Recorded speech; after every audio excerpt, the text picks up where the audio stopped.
இப்போ நம்ம எங்கே வந்திருக்கோம் பார்த்தீங்கன்னா, சிவகாசியில் ஞாயிற்றுக்கிழமை ஜூலை 14 நேற்று மரபு விதை கண்காட்சி நடந்துச்சு. அங்கே வந்து இயற்கை வேளாண்மை அனுபவ பகிர்வு, அப்புறம் விதைகள் எல்லாம் நிறையா விதை வச்சுருந்தாங்க. இந்த விதைகள்லாம் இங்கே இப்போ பார்க்க போகிறோம். பண்ணை கருவிகள், சொட்டு நீர் கருவிகள்லாம் இருக்குதுன்னு சொன்னாங்க, ஆனால் அந்தளவுக்கு இல்லை. அப்புறம் மரபு தானியங்கள் நிறையா பார்த்தோம். அதை தான் இப்போ பார்க்க போகிறோம். இதெல்லாம் வந்து இந்த பீர்க்கங்காய், அந்த சொரக்காய் குடுவைகள் மாதிரி வச்சுருக்காங்க. இதிலேருந்து இந்த குடுவை எல்லாம் செய்வாங்க. அதோட காஞ்ச உள்ள விதையெல்லாம் எடுத்துகிட்டு இந்த மாதிரி குடுவை மாதிரி செஞ்சுருக்காங்க. அதை ஒரு காட்சி பொருளாக வச்சுருக்காங்க. மதிய உணவு போய்கிட்டு இருந்துச்சு.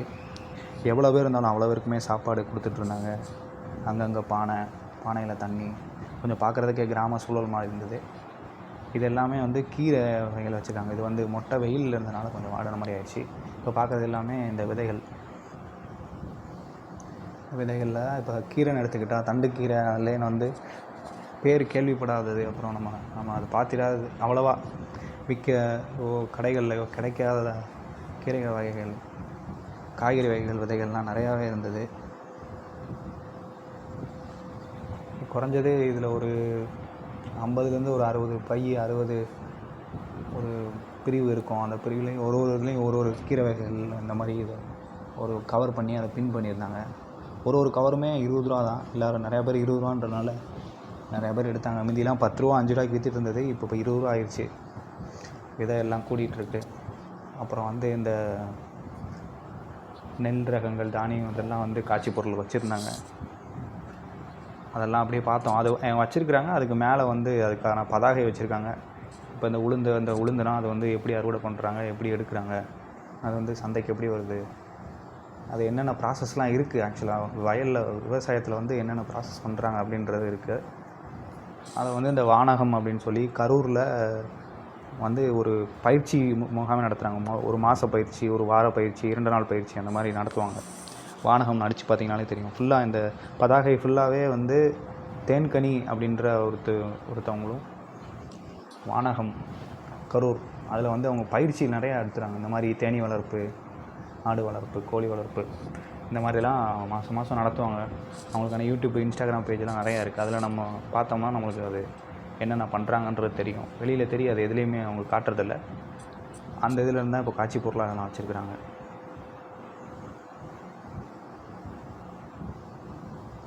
இது எல்லாத்தையுமே பார்த்திங்கன்னா எல்லாமே வந்து அந்த விவசாயம் சார்ந்தது. அந்த அவங்க பயிற்சி கொடுக்குற விதம் அது எல்லாமே அதில் இருந்தது. இதில் எதுலேயுமே அவங்க வந்து ஒரு நெகிழி பயன்படுத்தலை. எல்லாமே வந்து இயற்கை சார்ந்த ஒரு மக்கு பொருளெல்லாம் அவங்க பண்ணியிருக்காங்க. எங்கேயுமே ஒரு பிளாஸ்டிக் நெகிழி வந்து பார்க்க முடியல. இந்த நெல் கூட பார்த்திங்கன்னா எல்லாமே வந்து அந்த சிரட்டையில் தான் வச்சுருக்காங்க.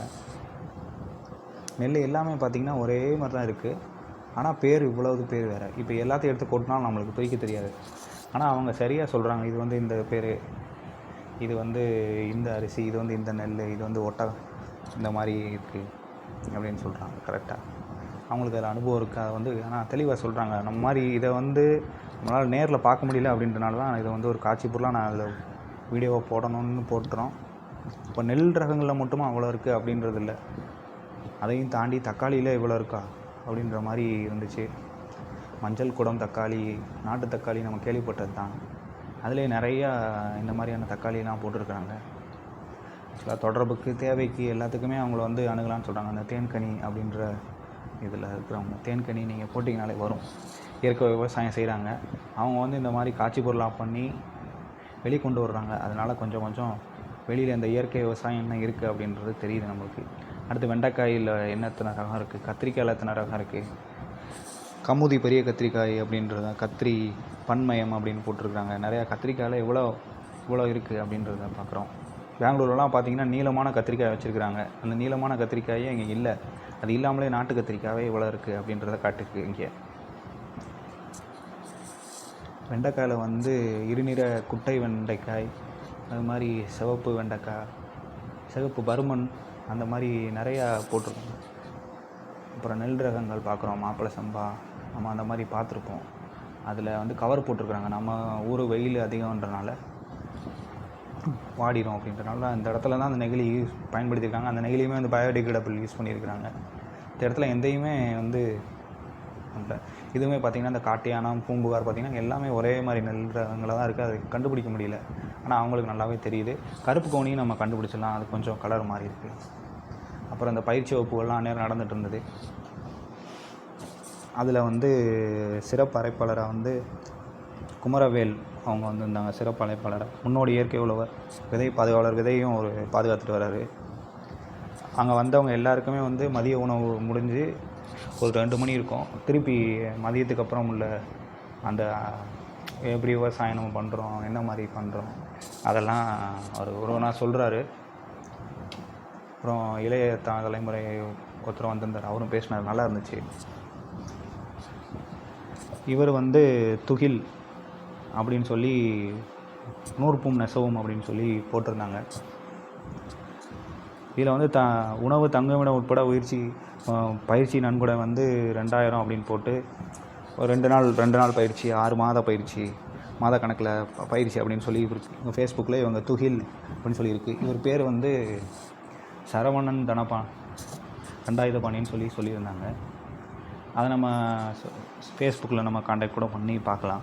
இவங்க வந்து பொதிகை சோலை, தலையணை சாலை, வாசுதேவநல்லூர், தென்காசி அதில் பண்ணிகிட்ருக்காங்க. இயற்கையாகவே வந்து அந்த கையில் நெய்வாங்கள அந்த மாதிரியான உடைகள் எல்லாம் பண்ணி விற்றுட்ருக்குறாங்க. இவங்க அதே மாதிரி பண்ணிட்டுருக்காங்க. இது வந்து என்னென்னா ஃபுல்லாக நம்ம சிரட்டை சொல்லுவாங்க. சிரட்டையில் எல்லாம் கைவினை பொருட்கள்னாலே கொஞ்சம் வேலைப்பாடு இருக்கனால கொஞ்சம் விலை அதிகம்தான். ஆனால் அவ்வளோ வேலைப்பாடு இருக்குது, அதனால் அவ்வளோ விலை போகுது. இந்த கீ செயின்லாம் நம்ம நார்மலாக 10 ரூபா 20 ரூபாய்க்கு பிளாஸ்டிக்கில் வாங்கி கீழே போடுறோம். மக்களுக்கு அவ்வளோ நேரம் ஆகுது. இது 120 ரூபா, அது பாட்டு கிடக்கும்னு சொல்கிறாங்க. அது மாதிரி நம்மாழ்வார் புத்தகம் நிறையா இருந்தது. இது வந்து கடிகாரத்தில் இருக்க எண்கள் கூட பாருங்கள் சிரட்டையில் தான், அந்த மெட்டீரியலில் தான் பண்ணியிருக்கிறாங்க. எல்லாமே குடுவை இந்த மாதிரி இதெல்லாம் இருக்குது. சும்மா ஒரு காட்சி பொருளாக மட்டும் இல்லாமல் அதை நம்ம பயன்படுத்தணும் அப்படின்றது நம்மளுக்கு தெரியுது. ஆனால் இப்போ விலை அதிகமாக இருக்குது அப்படின்றதுனால நம்ம சிலதை வந்துடும். தூய மல்லி இப்போ இந்த 2 ரகம் இருக்குது, 3 ரகம் இங்கனுக்குள்ளே பக்கத்துலேயே வச்சுருக்கிறாங்க. நம்மளுக்கு வித்தியாசமே தெரியல, எல்லாமே ஒரே மாதிரியே தான் இருக்குது. அதான் ஆனால் அவங்க சரியாக சொல்கிறாங்க. இது வந்து ராகி லட்டு நம்மளுக்கு எல்லாமே தெரிஞ்சது தான். ராகி, கம்பு, சோளம் இதெல்லாம் லட்டு பண்ணி இது கொஞ்சம் இப்போ ஃபேமஸாக போயிட்டுருக்கு. எல்லோரும் இதுக்கு தான் வந்துக்கிட்டு இருக்கிறாங்க. அந்த கடிகார திருப்பி பார்க்குறீங்க. நன்றி, தேங்க்யூ. ஃபாலோ பண்ணுங்கள். தாரணி ஜெய்மனோ வீடியோ இன்னும் நிறையா பல புது எங்கெங்கே நம்மளால் போக முடியுமோ, எங்கெங்கே முடியுதோ நான் கற்றுக்கிட்ட, நான் போய் தெரிஞ்சுக்கிட்ட இதோட வந்து நான் பகிர்ந்தேன். நன்றி, வணக்கம்.